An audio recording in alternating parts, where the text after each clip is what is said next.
우리가 데살로니가 후서를 이번 주에 살펴볼 텐데요. 데살로니가 후서는 어쩌면 그 연말 그리고 이 성탄절과 가장 잘 어울리는 본문이라고도 할 수가 있습니다. 우리가 이번 주가 성탄의 절기이지만 또 마지막 성탄, 그러니까는 성탄은 아니지만 마지막으로 예수께서 그 육신에 그대로 이 땅에 오실 마지막 재림을 기다리는 자의 자세가 어떠해야 되겠는가를 너무나도 잘 보여주는 본문이기 때문입니다. 그래서 예수님께서 지난 2000여 년 전에 이미 이 땅에 오셔서 이미 이루어진 하나님의 나라를 살고 있는 우리, 그러나 아직 완성되진 않았지만 장차 예수님께서 다시 오셔서 완성하게 될 하나님 나라를, 그 이미와 아직 사이의 긴장 관계를 살아가고 있는 저와 여러분에게 오늘 우리가 어떻게 주님을 맞이하고 기다려야 되는지에 대한 말씀을 너무나도 분명하게 해주고 계시기 때문입니다. 지난주에 살펴봤지만 데살로니가 전서를 보내고 한 몇 주 혹은 길게는 몇 달이 지난 시점에 이제 데살로니가 교회에 대한 소식을 아마도 고린도에 있었을 바울이 듣게 됩니다. 그래서 교회를 다시 한번 염려하고 걱정하기 위해서 또 회복하기 위해서 두 번째 데살로니가 교회 편지에게 보내는 데살로니가 후서를 기록하게 됩니다. 그런데 데살로니가 후서는 3장입니다. 아주 짧아요. 짧은 이유는 분명한 이 데살로니가 교회 문제가 하나, 둘, 셋 분명한 문제가 있기 때문입니다. 첫 번째는 1장에 오늘 보시겠지만 이 교회에 그 믿음의 소문난 이 교회가 환난과 박해를 받고 있다라고 하는 어려움 때문에 성도들을 위로하기 위해서 보낸 편지입니다. 두 번째 데살로니가 교회에 생긴 문제는 거짓 교사들, 불법의 사람들, 2장에 나오는 그 적그리스도의 사역들이 교회와 성도들을 어지럽히고 있기 때문에 이 불법의 사람들을 경고하기 위해서 또 2장을 씁니다. 그리고 마지막 3장은 뭐냐면 그러한 외부적인 핍박 속에서도 여전히 깨어있지 못하고 성도들 안에, 교회 안에 게으른 자들, 그러한 성도들의 책임을 강조하기 위해서 썼던 편지가 이제 데살로니가 1장, 2장, 3장에 대한 이 내용입니다. 그러면서 이제 마찬가지로 1장 1절과 2절의 본문을 기록하는데, 이러한 교회 앞에 1절에 보시면 바울과 실루아노와 디모데는 하나님 우리 아버지와 예수 그리스도 안에 있는 데살로니가인의 교회에 편지한다라고 얘기합니다. 그래서 하나님의 교회, 주의 몸된 교회, 그러나 분명 하나님의 교회이지만 데살로니가 지역 성도들에게 또 부여하신 교회라고 하는 이 내용입니다. 그러면서 이렇게 빕니다. 2절에 보면 하나님 아버지와 예수 그리스도로부터 은혜와 평강이 너에게 있을지어다. 우리에게 교회라고 하는 이 은혜와 평강은 하나님과 예수님으로부터만 주어지는 것입니다. 목사가 주는 것도 아니고 성도들이 스스로 억지로 짜낼 수 있는 것이 아닙니다. 왜냐하면 이 땅의 모든 교회는 하나님의 교회고 예수님의 교회입니다. 그리고 그 하나님과 예수님의 공통된 교회가 이 땅의 지역과 또 민족을 통해서 구분되어 있는 데살로니가인의 교회, 그리고 오늘 우리의 교회, 그리고 옆 동네의 교회들이 다 한 주의 한 교회라는 사실입니다. 그래서 오늘도 저와 여러분이 이렇게 기도하며 모인 이 교회에도 동일한 하나님과 예수 그리스도 안에 있는 은혜와 평강이 허락되어 있습니다. 저와 여러분에게도 연말에 특별히 필요한 은혜 그리고 평강을 부어주시기를 우리 예수님의 이름으로 축복합니다.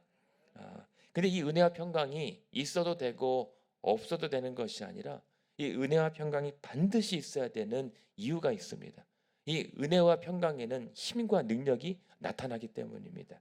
그 힘이 무엇입니까? 바로 3절에 나오는 감사의 결과가 나오기 때문입니다. 형제들아 우리가 너희를 위하여 하나님께 항상 감사할지니 이것이 당연하다라고 얘기합니다. 은혜 없으면 감사하지 못합니다. 하나님의 평강 없으면 감사하고 싶어도 감사가 제대로 되지 않습니다. 그래서 은혜와 평강이 있는 성도와 교회는 항상 감사가 있는 것이 당연한 일입니다. 그런 당연한 일들이 우리 가운데 있는 줄로 믿습니다. 근데 왜 이 감사가 당연한 것은 3절 후반에 보십시오. 너희의 믿음이 더욱 자라고 있고 너희가 다 각기 서로 사랑함이 풍성하다라는 것입니다. 이 교회가 어떤 교회입니다. 어떤 교회입니까? 믿음의 역사가 나타나고 사랑의 수고가 일어나고 그 소망의 인내가 또 그 믿음의 소문으로 난 그래서 그 주변 각처에 믿음의 본이 되고 있는 교회 아니겠습니까? 근데 그러한 어려움과 환난과 박해 속에서도 여전히 이들의 믿음이 오히려 자라고 있다라고 하는 겁니다. 역설이죠. 환난과 박해면 믿음이 꺾일 것 같은데 아닙니다. 우리 성도들의 믿음은 오히려 고난 속에서 더 굳건하게 자라는 것이 믿음의 역설인 겁니다. 그 가운데서도 이 성도와 교회가 놓치지 않았던 것은 그러므로 더욱더 풍성한 사랑 가운데 있었다라고 하는 겁니다. 은혜와 평강이 결국은 믿음과 사랑으로 이어졌다라고 하는 겁니다. 그것이 저와 여러분의 감사이기를 원합니다. 여러분 안에 살아오면서 여러 가지 힘들었던 일임에도 불구하고 돌아봤더니 내 믿음이 자라있고 그 가운데 주께서 부어주신 그 사랑의 풍성함으로 여기까지 우리가 주의 몸된 교회를 세우게 하셨다라고 하는 것, 그것이 오늘 저와 여러분의 연말의 감사인 줄로 믿습니다. 그리고 이 감사가 결국 무엇으로 이어지냐면 박해와 환난, 그 고난을 이길 수 있는 힘이 된다는 겁니다. 그게 4절입니다. 그러므로 너희가 견디고 있는 모든 박해와 환난 중에서 너희 인내와 믿음으로 말미암아 하나님 여러 교회에 우리가 친히 자랑하노라라고 얘기합니다. 상황은 그대로입니다.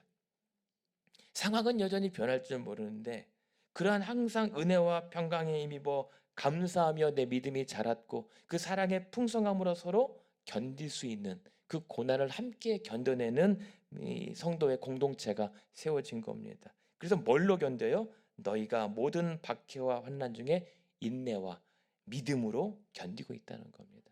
혼자 인내할 수 있고 혼자 믿을 수 있는데 그것이 함께 너희의 인내와 믿음에 한 감사와 사랑의 풍성함으로 결속하며 또 굳건하게 져서 그 고난을 이기고 견디고 있다. 여기서 보면 견딘다라고 얘기합니다. 이기시는 분은 하나님이시고 우리는 견딜 뿐인데 다 그것을 하나님의 그 미쁘신 하나님께서 그 이루신다라고 하는 사실. 그래서 더더욱 뭐라고 합니까?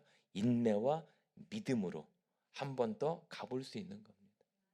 우리가 만약에 하나님이 이걸 이루신다는 보장이 없으면 어떻게 참습니까? 그냥 포기하죠. 근데 그것이 우리가 참 기독교 신앙이 기쁘고 감사한 것은 우리가 아니라 하나님이 하신다는 사실. 그래서 믿어보고 그래서 하루 더 견뎌보는 것. 그런데 그 말미암아 하나님의 여러 교회에서 우리가 친히 그 교회를 한 번 더 자랑한다는 겁니다. 데살로니가 교회는 이미 자랑스러운 교회예요. 데살로니가 전서 1장에서 우리가 보았던 것처럼 이미 마게도냐와 아기야 그 모든 지역에 이들의 믿음이 소문이 났습니다. 이 작은 교회 어쩌면 1년도 채 아직 되지 않은 교회가 이렇게 모든 교회의 자랑과 본이 될 수 있는 거 그게 은혜와 평강의 힘이고 그로 말미암아 힘입은 성도들의 감사와 사랑이고 인내와 믿음인 겁니다. 여러분 우리도 그렇게 이 지역의 모든 교회로부터 그러한 자랑거리가 되었으면 좋겠습니다. 그냥 말거리가 아니라 자랑거리. 저들에게 저들 공동체의 저 교회는 하나님의 은혜와 평강이 사람이 아니라 하나님과 그리스도로부터 주어지는 그리고 그 힘으로 말미암아 항상 감사하고 항상 기뻐하고 서로 사랑함에 풍성하고 그래서 더 믿어보고 저 고난 속에 어려움 속에서도 저렇게 인내할 수 있는 그러한 성도들의 믿음이 저와 여러분 우리 교회에 자랑되기를 소망합니다. 이것이 마지막 때 교회의 모습이었다는 거예요. 근데 고난의 역설이 무엇인 줄 아십니까? 지금 이러한 상황 가운데 저들 계속 믿음을 핍박하고 교회를 어지럽히는 상황들이 여전한데도 불구하고 1장 5절에 보면 이 고난이 오히려 제대로 믿고 있다라고 하는 증거라고 얘기를 합니다. 우리는 교회가 항상 문제 없고 튼튼하고 휘둘리지 않고 그냥 평안하게 예배드리면 좋은 교회, 부흥하는 교회, 건강한 교회라고 우리는 믿는데 오히려 성경은 반대로 그 교회가 고난을 받고 힘들고 어렵고 박해를 받는데 오히려 그것이 좋은 교회라고 얘기하는 겁니다. 5절에 보시면 이 고난은 오히려 하나님의 공의로운 심판의 표요, 너희로 하여금 하나님 나라에 합당한 자로 여김을 받게 하려 함이니 그 나라들을 위하여 너희가 지금 또한 고난을 받고 있기 때문이다 라고 하는 겁니다. 놀랍지 않습니까? 오늘 우리는 새해에는 더 편안한 교회, 고난 없는 교회, 이제 마음 편하게 예배드릴 수 있는 교회를 꿈꿉니다. 그러나 어쩌면 하나님께서 우리 교회를 향해서 더욱 고난과 어려운 시험과 시련을 주실지도 모릅니다. 왜냐하면 하나님의 관심은 저와 여러분의 이 교회가 반드시 사람들 앞에 추앙받는 교회로 세우는 것이 아니기 때문입니다. 하나님의 관심은 저와 여러분이 하나님 나라에 합당한 자로 세움받는 것이 하나님의 관심사이기 때문입니다. 우리 교회가 사람들에게 부러움 사는 교회가 아니라 하나님께 합당한, 하나님 나라에 합당하고 자격 있는 교회로 세워지기 위한 것, 그것이 하나님께서 우리에게 바라시는 새 목표인 겁니다. 그래서 5절에 보시면 우리가 고난을 받고 있다라고 하는 것은 이 죄된 세상에서, 이 부패한 세상에서 그렇게 믿음의 고난을 받는다면 하나님의 공의로운 심판의 표일 것이다. 마치 6월절에 어린 양의 피로 문설주를 바르고 있다라고 하는 이 집안은 그 모든 세상과 황제의 그런 핍박과 고난 속에서도 하나님을 바로 믿고 있다라고 하는 결단을 표식한 그 고난이 그 표라는 겁니다. 두 번째는 그래서 그것이 하나님 나라에 합당한 자로 세워지고 있다라고 하는 증거라고 하는 겁니다. 그래서 그 성도와 이 교인들이 그래서 하나님을 위하여 예수 그리스도를 믿는 믿음을 지키기 위하여 받는 박해와 고난이라면 너희가 그 나라를 위하여 너희가 고난받는 거다. 그렇다면 이 고난은 심판이 아니라 구원의 징표라는 사실을 얘기하는 겁니다. 여러분, 오늘 저와 여러분이 믿음을 지키기 위하여 어려움을 당하고 시험과 시련을 견디고 있다면 오히려 우리가 바로 믿고 있다는 증거일 수 있습니다. 우리는 믿지만 그러나 하나님이 우리의 믿음을 빚어서 하나님 나라에 합당한 자로 세우고 있다라고 하는 증거입니다. 그래서 여러분, 고난을 부끄러워하지 말고 오히려 그로 말미암아 하나님께서 이루실 일들을 사모하고 즐거워할 수 있는 연말 되기를 소망합니다. 그래서 우리가 바라는 것은 복수가 아니거든요. 하나님의 정의라는 말이 있습니다. 그래서 오늘 너무 멋진 말씀이 있습니다. 1장 6절과 7절 보십시오. 6절에 보면 그래서 이 고난의 마지막 결론은 뭐냐면 귀결은 6절 너희로 이 땅에서 환난을 받게 하는 자들에게는 하나님께서 환난으로 갚으실 것이다. 그리고 7절입니다. 환난을 받는 너희에게는 우리와 함께 안식으로 갚으시는 것이 하나님의 공이시다. 여러분, 환난 받는 여러분에게 안식으로 갚으실 하나님의 공의가 저와 여러분의 것인 줄로 믿습니다. 그래서 이게 하나님의 정의라는 겁니다. 멋지지 않습니까? 하나님의 심판은 단순히 두고 봐라, 복수해 주실 것이다, 이게 아니라 하나님의 정의를 세우는 것이고 하나님의 영광을 취하시는 방법이 바로 환난 받는 자들에게는 하나님께서 심판으로 갚으시고 그를 위하여 고난 받는 자들에게는 영원한 안식으로 갚아주시는 것이 하나님의 공평과 정의라고 하는 것. 이게 하나님의 사랑입니다. 그래서 하나님의 사랑은 항상 정의를 수반한 겁니다. 그래서 하나님의 사랑은 진리 가운데 행하여지는 것입니다. 그 하나님이 아니셨더라면 우리는 큰일 났을 뻔일 것입니다. 근데 이것이 언제 일어납니까? 7절 중반에 보면 주 예수께서 자기의 능력의 천사들과 함께 하늘로부터 불꽃 가운데 나타내실 때, 여러분, 예수님은 오실 겁니다. 곧 오시고 반드시 오셔야만 합니다. 안 오시면 큰일 납니다. 그런데 그때는 우리가 2000여 년 전에 우리가 성탄절기를 맞이해서 그때는 아기 예수로 오셨다면 7절 중반에 그 예수님께서 다시 강림하실 때는 어린아이가 아니라 부활의 육체대로 오십니다. 그때도 그 2000년 전에는 그 천사들이 이 목동들에게만 먼저 어쩌면 은밀하게 알렸을지 모르나 주님께서 이 땅에 다시 오실 때는 능력의 천사들과 함께 모든 권세와 영광 가운데 온 열방과 성도와 교회에 당당하고 알리시면서 이 땅에 오실 거란 말입니다. 여러분, 지금 예수님이 이 땅에 오셨다는 말 믿지 마세요. 아직 뉴스에도 안 났고 저도 아직 듣지 못했습니다. 예수님이 다시 오시는 것은 몰려오지 않습니다.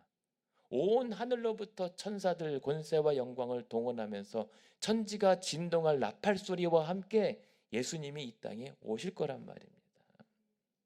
그리고 그 가운데 하늘로부터 불꽃 가운데 나타나신다라고 하는 것은 지금 이 어두운 밤에 우리가 고요한 밤, 거룩한 밤, 막 그윽한 분위기가 있었지만 그날에는 하늘로부터 불꽃이 터져 나가는 것처럼 천지가 흔들리고 온 어둠이 걷히고 온 사망과 죄의 권세가 걷어지면서 하나님의 권세와 영광이 온 땅 가운데 선포될 것입니다. 그게 마지막 성탄입니다. 우리가 기다릴 성탄절에 우리가 바라봐야 할 이 미래의 이 땅에 예수께서 오심의 모습입니다. 우리는 그런 기쁨과 소망으로 성탄절을 맞이하는 거예요. 그러한 간절함과 소망으로 주의 재림과 세상의 종말을 기다리는 진정한 종말난 자인 거예요. 여러분, 성경에서 말하지 않은 다른 종말론 거들떠 보지도 마십시오. 어디 예수님이 몰래 왔다 갔다 하는 겁니까? 어디 예수님이 그렇게 말도 안 되는 하찮은 사람의 몸 따위로 지금 그런 이 조잡한 사람들의 사이비로 오신단 말입니까? 여러분, 거기에 속지 마십시오. 성령대로 오십니다. 성경대로 죽으셨다가 성경대로 다시 사시고 성경대로 우리에게 보여주시고 성경에 말씀하신 대로 우리를 다시 찾아오실 것입니다. 그래서 성경대로만 가면 됩니다. 성경에 있으면 믿고 성경에 없으면 거들떠 보지 않으면 됩니다. 상상하지 마십시오. 그때의 8절 9절에 보십시오. 그때에는 하나님을 모르는 자들과 함께 우리 주 예수의 복음에 복종하지 않는 자들에게는 형벌을 내리신다. 이런 자들은 주의 얼굴과 그의 힘의 영광을 떠나 영원한 멸망의 형벌을 받으리로다. 왜 벌을 받습니까? 복음을 받아들이지 않았기 때문에. 그 예수 그리스도와 그의 구원의 영광을 떠나버렸기 때문에 저들은 멸망의 형벌을 영원히 받을 수밖에 없는 것. 그게 공평입니다. 하나님의 공평입니다. 만약에 믿지 않는 자들까지 하나님께서 구원하셨다면, 아니 하신다면 공평할까요? 하나님은 사랑이시기 때문에 그 복음을 그냥 복종하지 않았어도 사랑이기에 온 인류를 다 구원하신다면 그게 하나님의 정의일까요? 하나님의 속성상 그것은 하나님의 정의를 위반하는 것입니다. 그래서 하나님은 믿는 자들은 구원하시는 게 하나님의 정의이고 믿지 않는 자들은 심판하시는 것이 하나님의 공의인 것입니다. 그래서 10절에 보면 그날 그가 강림하사 그러나 믿음의 그 성도들에게는 영광을 받으실 것이고 모든 믿는 자들에게서 놀랍게 여김을 얻으실 것이다. 마치 그날 성탄 아침에 온 동네가 수군대고 메시아가 나타났다, 이 땅에 오셨다라고 하는 그 놀라운 그런 소식들이 마치 그날에는 온 천하가 알게 되는 공공연한 소문 비밀이 될 것이라는 것입니다. 그리고 그렇게 되는 것은 우리의 증거가 너희에게 믿어졌기 때문이다. 우리가 믿은 것이 아니라 이 소식을 우리로 믿게 하여 주셨기 때문에 그 하나님의 예수님의 이 땅에 오심을 영광을 돌리고 우리가 기이하고 우리가 경탄할 수가 있다는 겁니다. 그러니까 우리가 성탄절에 기뻐할 수 있는 거예요. 단순한 크리스마스의 추억과 향수가 아니라 그때 일들이 반드시 더 웅장하고 아주 광대한 은혜의 현장으로 펼쳐질 것을 우리가 믿기 때문에 우리가 주의 오심을 기다릴 수가 있는 겁니다. 믿어졌기 때문입니다. 그것도 하나님의 은혜인 겁니다. 그때 우리는 그렇게 될 거예요. 그날은 목자들 혹은 동방 박사들이 그렇게 조용히 경배하고 왔다면 이제 마지막 성탄 주의 이 땅에 오시는 그날은 온 교회와 성도들이 그들처럼 모든 온 예물을 주께 올려드리며 영광으로 또 찬송으로 경배하게 될 것입니다. 그 모습을 우리가 준비하는 거예요. 성탄절 예배는 그 예행 연습 같은 겁니다. 그리고 그날 펼쳐질 영원한 하나님 나라에서 살게 될 새 하늘과 새 땅의 그 영광스러운 장면을 우리가 멀리서 보고 기뻐하는 절기가 성탄절인 것입니다. 여러분, 그날 그 자리에 우리가 함께 하기를 원합니다. 그날 그 자리에 우리가 제일 앞자리는 좀 부담스러울 수 있을 것 같아요. 눈도 부실 것 같고, 그래도 조금 앞부분에 그 주님의 찬란한 그 옷을 입으신 그날 그 자리 현장에 저와 함께 예배하기를 원합니다. 저와 함께 아니라 저와 여러분이 함께 주님을 예배하기를 원합니다. 그러면서 이 1장이 이렇게 마무리돼요. 그러면서 바울이 또 기도하는 겁니다. 그러니까 데살로니가 전서 후서를 보면 기도로 시작하고 또 기도로 끝나요. 그러면서 1장 11절에 이러므로 우리도, 저와 여러분, 오늘 우리 아침 우리도 항상 너희를 위하여, 교회와 성도를 위하여 기도함은 우리 하나님이 너희를 그 부르심에 합당한 자로 여기시고 모든 선을 기뻐함과 믿음의 역사를 능력으로 이루게 하소서라고 기도한다는 겁니다.